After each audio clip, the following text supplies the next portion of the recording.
हर हर महादेव, जय महाकाल। स्वागत है आपका कहानी मंगल चैनल पर। आप देख रहे हैं आपका अपना चैनल कहानी मंगल। रात का अंधेरा गहराया हुआ था। शहर की हल्की रोशनी भी उन संग बादलों में दबी हुई थी। हर कोने में सन्नाटा पसरा हुआ था और हवा में अजीब सी ठंडक।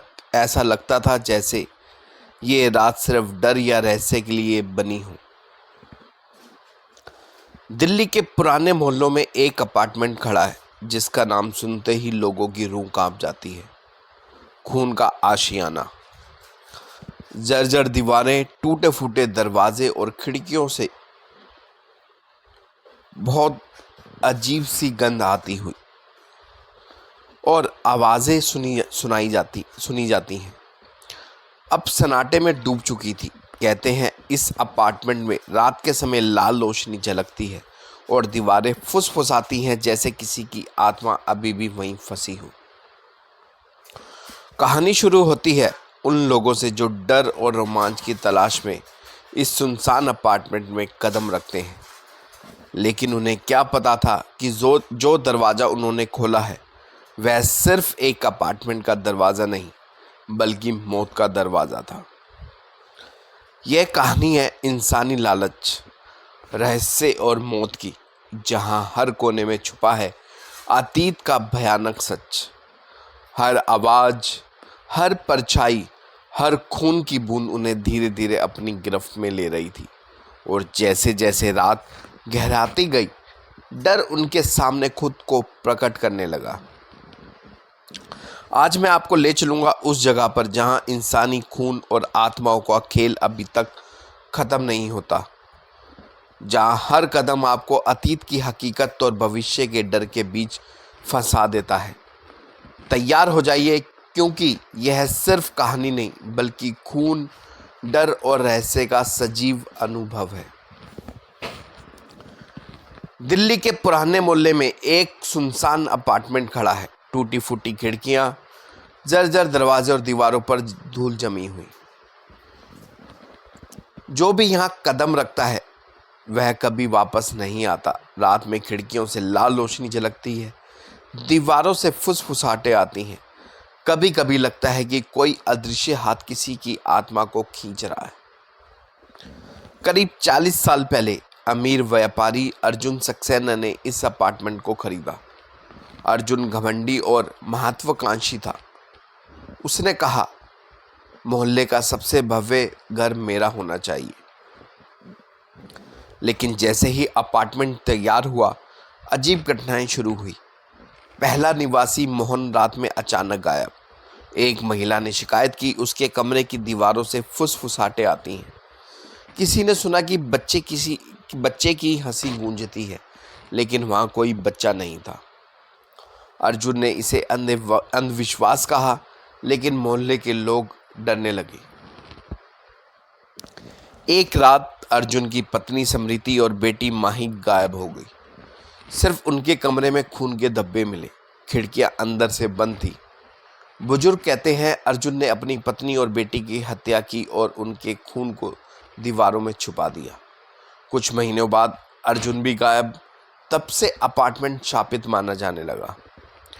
सालों बाद 5 दोस्त अमित, सान्या, विकास, नीता और करण रहस्यमय एडवेंचर के लिए यहाँ आए। वे सोच रहे थे कि यह बस एक पुरानी सुनसान जगह है। कैमरे और टॉर्च साथ थी। जैसे ही वे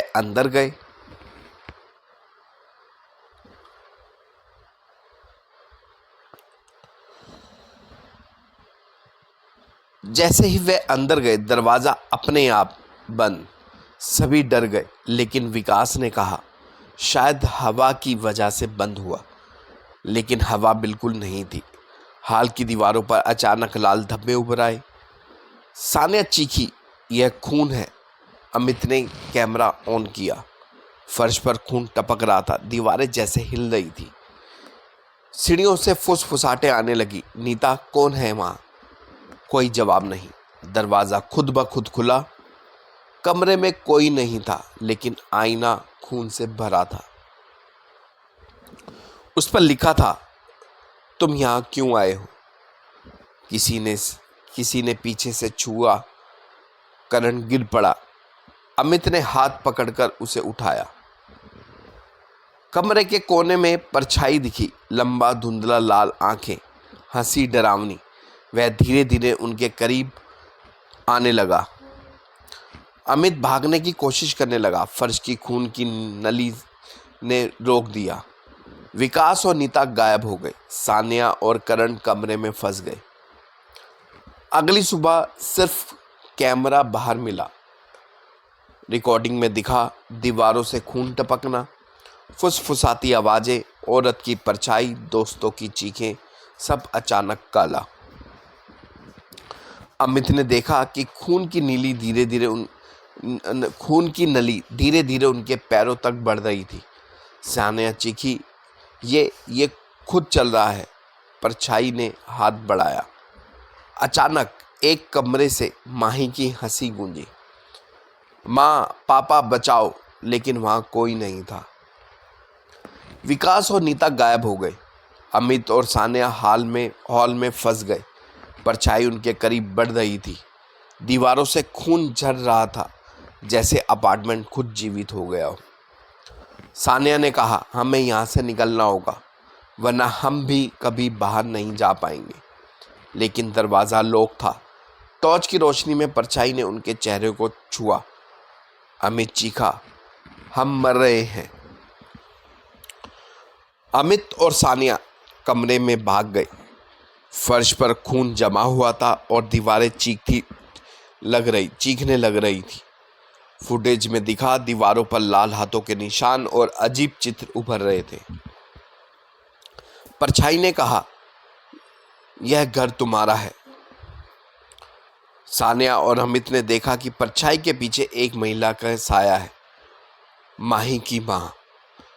मुझसे मदद चाहिए। परछाई ने उन्हें घेर लिया। अमित ने कैमरा उठाया, दरवाज़ा खोलने की कोशिश की। परछाई ने चीखा, मत भागो। लेकिन कैमरे की फ्लैशलाइट से परछाई डर गई।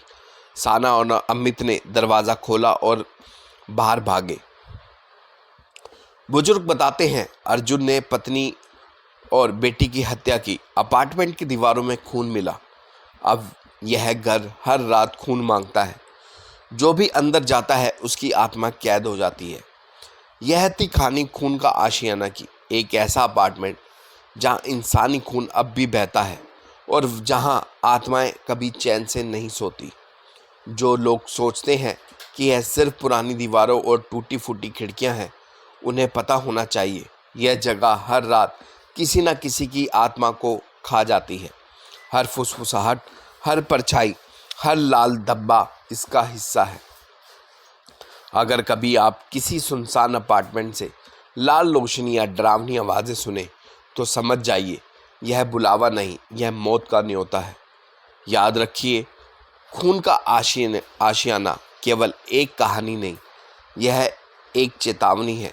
कभी अंधेरे में अकेले कदम ना रखें, कहीं ऐसा ना हो कि आप भी उस अपार्टमेंट की दीवारों में कैद हो जाएं। और हाँ, अगर आप बाहर सुरक्षित निकल गए तो भी याद रखिए, कुछ आत्माएं हमेशा पीछे रह जाती हैं और उनका इंतज़ार हमेशा रहता है।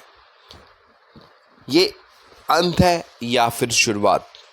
मिलेंगे नई वीडियो में एक नई रहस्यमय कहानी के साथ। तब तक के लिए